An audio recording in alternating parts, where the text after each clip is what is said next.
You ask Tiger to solve. This deals with linear equations with one unknown. The final result is y equals 2. Let's solve it step by step. Group all y terms on the left side of the equation. Subtract 7 over 2y from both sides. Group like terms.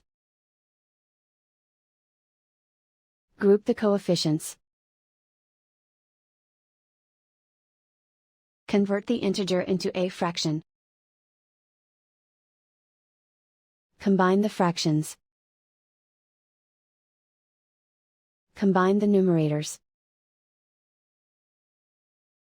Combine the fractions.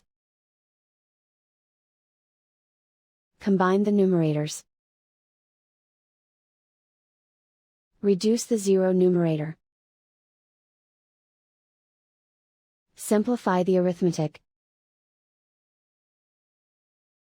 Group all constants on the right side of the equation. Add 9 to both sides. Simplify the arithmetic.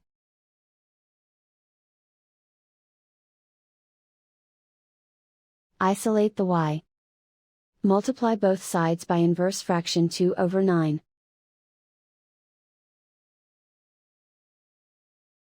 Group like terms. Multiply the coefficients.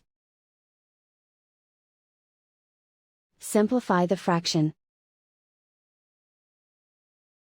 Multiply the fractions. Simplify the arithmetic. And so the final result is y equals 2.